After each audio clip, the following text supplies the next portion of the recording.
Assalamualaikum warahmatullahi wabarakatuh.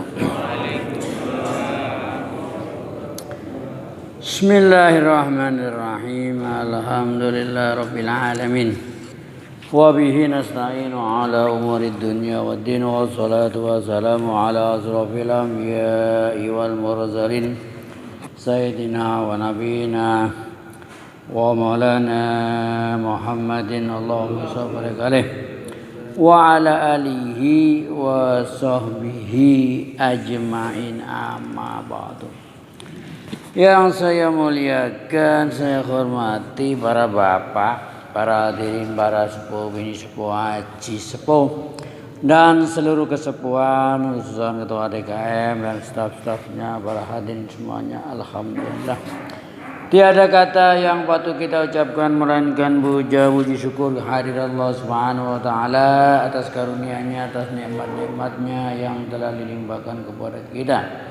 Terutama dan yang paling utama nikmat iman, amin. Nikmat Islam, amin. Panjang umur, amin. Sehat walafiat, amin. Seger waras, amin ya rabbal alamin. Bagi yang seger dan bagi yang waras, sehingga kita dapat menghadiri acara spektakuler, yaitu pengajian minggu pagi. Para bapak, para hadirin, langsung saja tanpa basa-basi juga tanpa neko-neko, kita lanjutkan taklim kita, yang mana menurut schedule kita sampai pada bab riya. Ini salah satu 3 penyakit yang independen.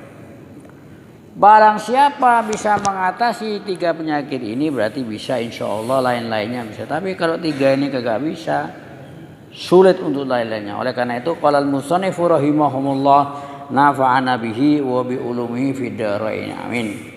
Penyakit yang kedua adalah wa ammar riya, penyakit riya. Fahuwa syirkul khafi, ini syirik yang tersembunyi, syirik kecil istilahnya apa. La riya ini bolak-balik disebutkan dalam Quran, diantaranya yang paling ngetren alladzina hum an sholatihim sahun alladzina hum yurauna. Lah, riya ini Allah Ta'ala menyebutkan di Quran salah satu sifat orang munafik. Innal munafiqina yukhadi'una Allah wa huwa khadi'uhum wa idza qamu ila sholati qamu kusala yura'una nasa wa la yadhkuruna Allah illa qalila. Yura'un selawiyam. Laria iku opo? Laria itu etak naon? Nah, ini yang dibahas. Laria itu apa? Iya apa ya? Di sini dikatakan salah satu syirik kecil. Wahwa ahadus syarikan, salah satu 2 sekutu. Wadalika disebutkan tolabukal manzila fi qulubil khalqi, yaitu kamu mencari kedudukan di hati manusia dengan amal-amal, ritual-ritual ibadah.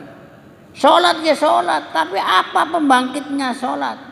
Puasa ya puasa, zakat ya zakat. Ritual-ritual lainnya, ibadah-ibadah lain itu apa? Pembangkitnya loh Pak. Pembangkitnya itu apa? Hanya begitu. Ya, ini dalika tolabukal manzila, kamu cari kedudukan di hati manusia supaya mendapatkan jah. Jah itu ya kedudukan pangkat di sisi di mata manusia. Loh Pak, orang hidup ini sebenarnya gak usah neko-neko. Asal ngerti, ya siapa sih dikatakan orang pinter itu apa? Kita ini Pak ya, kalau dikatakan bodoh atau dengan bahasa yang lebih halus goblok, itu kita gak terima Pak. Ini bahasa yang paling halus loh ya.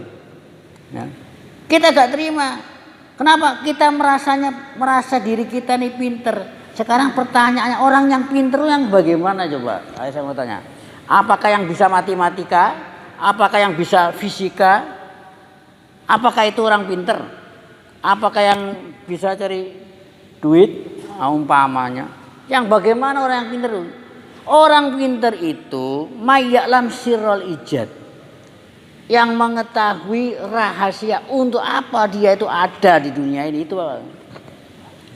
Lalu kalau nggak paham ini, berarti dia bodoh. Masalahnya Tuhan ingin dimengerti. Allah Ta'ala itu kepengen dimengerti. Yang dimaui dari Allah Ta'ala dari hamba-hambanya ini ibadah dan tulus, itu aja, tulus doang. Nih kemarin kita korban nih, ada yang korban sapi, ada yang korban banteng, ada yang korban kebo, ya kan? Ada yang korban wedhus. Kemarin apa yang dimaui dari Allah Ta'ala dari korban itu? Tidak sampai, yang sampai kepada Allah Ta'ala bukan dagingnya, bukan darahnya, tapi ketulusan kamu. Makanya jangan pernah ikut korban patungan kalau kagak enak. Kalau gak korban itu masalahnya apa? Ya pendorongnya kagak enak, pendorongnya takut sama ketua, masalah kan ya begitu. Kagak enak, nah kagak enak tuh hilang. Ini masalahnya begitu, Pak. Jadi kesimpulannya kalau menurut Thariqah Sadiliyah, ikhrajul khalq an muamalatil haq, mengeluarkan makhluk dari urusan peribadatan kebutuhan. Sekarang Pak tak kasih tahu Pak. Jadi sholat ya sholat, rajin sholatnya, ibadahnya rajin, tapi tujuannya supaya cari dapat pujian, dapat kedudukan di hati manusia. Umpamanya Pak, Bapak disembah sama orang nih. Semua orang kalau Bapak keluar rumah semua sujud. Bukan hanya dohromat, sujud. Apa kurang hebat kayak apa? Bapak keluar rumah, wah orang rebutan salaman. Wah pokoknya sujud. Kurang apa? Pertanyaannya, apakah nambah jatah rezeki? Ora. Apa nambah jatah umur? Ora. Terus Bapak karena semua pada sujud sama Bapak, terus Bapak matinya husnul khotimah? Ora. Terus ujuk-ujuk masuk surga? Ora.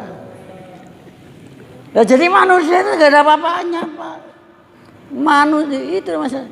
Atau sebaliknya nih, setiap Bapak keluar rumah, kita kalau keluar rumah kita dicaci semua orang. Bukan hanya orang Jatimulya, semua orang mulai zaman Nabi Adam sampai kiamat kurang 2 hari nih. Kagak ada yang suka sama kita, benci sama kita, kita dilecehkan gitu. Terus ngurangi jatah umur. Ora, itu masalah. Ngurangi jatah rezeki. Ora. Karena kita dicaci, dinistakan oleh semua makhluk, terus kita su'ul khotimah. Ora. Terus kita masuk neraka. Ora. Nah, jadi apa kesimpulannya? Kesimpulannya alangkah bodohnya orang cari karena ingin dipuji manusia nggak bisa ngapa-ngapain misalnya. Kata Imam Ghazali di kitab lain, di kitab Minhajul Abidin, kitab kenapa kamu bisa meraih kedudukan yang tinggi di sisi Allah Ta'ala? Lah kenapa kok kamu cari ridhonya makhluk? Kok gak cari ridhonya Allah Ta'ala? Kok cari ridhonya makhluk dengan kamu ibadah tasanuan? Tasana itu dibuat-buat Pak. Kelihatannya matanya kunang-kunang, memikirkan agama, jalannya lemes. Padahal kagak lemes Pak. Kalau lemes beneran mah gak apa. Oh, kalau dijak ngomong kagak nyambung. Seakan-akan pikirannya mikir akhirat. Lah kalau gak nyambung stres gak apa-apa. Oh aslinya nyambung, cuma kagak nyambung. Setting kagak nyambung gitu masalah. Terakhir. Lah, mencari kedudukan di hati manusia ini termasuk hawa mutaba. Wa fihi halaka aksarun nas. Orang banyak celaka di sini, banyak binasa di sini. Kama sebab fama ahalakan nas ilan nas. Yang membuat binasa manusia itu ya manusia sendiri. Karena kita pamrih, kasih cerita Pak. Seorang imam besar dibilangin nih, anggap saya contoh nih. Saya kasih contoh. Itu nanti besok ini imam besar, anggap aja Syekh. Anggap aja Syekh Fulan akan datang. Bilang apa dia? Saya lebih baik ketemu iblis daripada ketemu dia. Gitu Pak. Keren gak Pak? Keren gak? Kok ditanya lo kenapa Syekh kamu kok bilang begitu? Lebih senang ketemu iblis daripada ketemu. Masalahnya kalau saya ketemu iblis, saya akan menemui apa adanya. Tapi kalau saya ketemu Syekh tadi, mesti saya tazayun. Loh, keseadannya ya gak bisa Pak. Mesti kan ya berhias pakai baju yang rapi, peci rapi, kayak kita mau resepsi loh Pak. Apa pernah Bapak resepsi apa adanya? Enggak pernah. Ayo, pernah? Setting baju batik segala macam kan enggak? Hah? Apa enggak resepsi apa adanya? Pakai kaos kutang, celana kolor. Enggak ada, mesti setting dengan baju yang bagus, batik yang bagus, batiknya disetrika, celana juga yang kenapa? Untuk menghadapi orang-orang itu. Nah, kalau Bapak ketemu iblis, apa perlu pakai baju batik? Enggak perlu pakai baju batik ketemu iblis. Apa adanya. Itu masalahnya. Jadi tazayun itu berhias. Ya memang orang itu ya kalau berhias, Pak. Nah, setelah ketemu syekhnya ini, ketemu berdua, Syekh, bukankah kamu dari luar negeri atau dari luar kota datang ke sini mau ketemu saya? Ini juga orang gede, Pak. Bukankah kamu ada di hati kamu untuk berhias? Iya. Bukankah ada di hati kamu tapi setting ngomongan? Kan omongannya disetting, Pak. Supaya kelihatan keren, kelihatan orang alim, kelihatan wawasannya luas. Kan ya begitu. Iya sama, saya juga sama. Akhirnya keduanya nangis. Pak. Kenapa? Settingan yang ada itu tidak lillah karena li ajlinas. Settingan yang ada itu li ajlinas. Itu orang kuno, Pak. Imam Hasanul Basri itu seorang tabi'in, imam gede luar biasa rahimahumullah. Tapi ketika wafat Imam Muhammad bin Sirin kagak hadir jenazahnya. Loh ngapa? Ditanya, wahai Imam Muhammad bin Sirin, ini Imam Hasanul Basri rahimahullah meninggal kok kamu gak nyelawat, kok kamu gak takziah? Mahadroni niat, gak ada niatnya. Saya sudah cari-cari apa pembangkitnya ini. Jadi gak mungkin orang dulu gak mungkin datang karena kagak enak, Pak. Masa ini datang, ayo jenazah, ayo kita takziah yuk. Gak enak, gak ada. Rasa gak enak sama manusia gak ada. Semuanya serba lillah. Karena itu mereka paham apa yang dimaui Allah Ta'ala. Tuhan ingin dimengerti. Itu masalahnya, Pak. Nah ini sulit. Memang sulit. Iblis itu, Pak. Satu orang itu setannya banyak, Pak. Ada yang 300. Ada yang 4.000. Satu orang. Satu. Mesti gak ada orang gak ada setannya. Ada setannya loh ya. Ada yang setannya 5 juta. Satu orang. Siapa yang bisa lolos dari setan-setan itu? Setan sendiri ngomong, saya akan geluncirkan itu semua manusia illa ibadakal mukhlasin, kecuali hamba-hambamu yang tulus dalam beribadah. Makanya tulus repot, Pak. Apa sih pembangkitnya kita pagi-pagi ke masjid? Oh, gorengan. Ya berarti nyembah gorengan. Ya dapatnya gorengan itu pun kalau dapat. Pembangkitnya itu apa yang buat kita ke masjid? Kan ya begitu. Ini kalau kita ngomong jujur-jujuran aja. Seorang aki-aki gak pernah ke masjid jadi ke masjid rajin.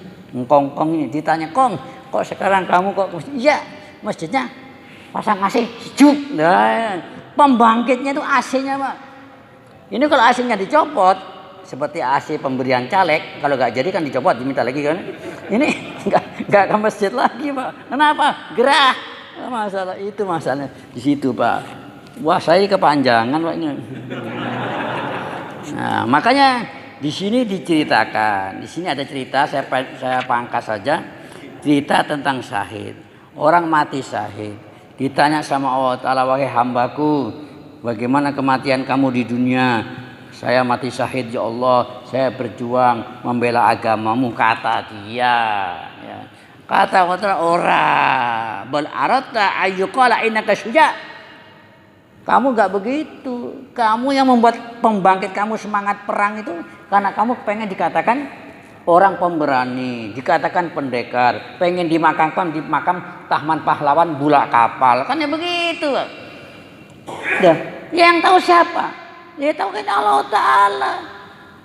Terhadap hati wa alimun bidati sudur. Yang tahu hati manusia Allah Ta'ala. Manusia-manusia lain gak tahu. Pikirnya ya perang beneran.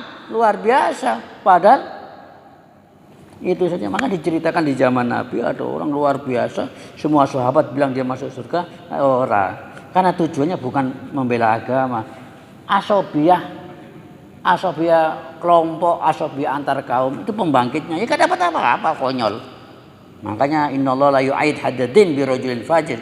Allah Ta'ala akan membela agama ini dengan orang-orang fajir. Fajir orang-orang belangsak.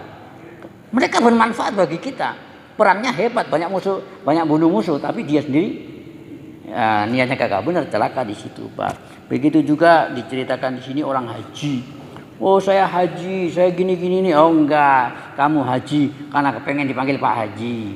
Buktinya suatu ketika ada orang memanggil kamu dengan nama kamu, enggak manggil Haji, kok peci kamu dibanting, kesel. Nah ke pecinya kan 50 juta, mahal umrohnya 50 juta. Kan ya gitu. Kenapa kamu kok kesel kalau dipanggil Pak Haji? Pecinya dibanting, nah, itu masalahnya Pak. Nah yang tahu Allah Ta'ala. Jadi banyak cerita di sini orang ini enggak kata Allah Ta'ala, kamu enggak begitu, kamu hanya pembangkit, kamu hanya manusia. Nah, karena ini sudah ada pembangkit berupa gorengan, saya akhiri sampai di sini. Assalamualaikum warahmatullahi wabarakatuh.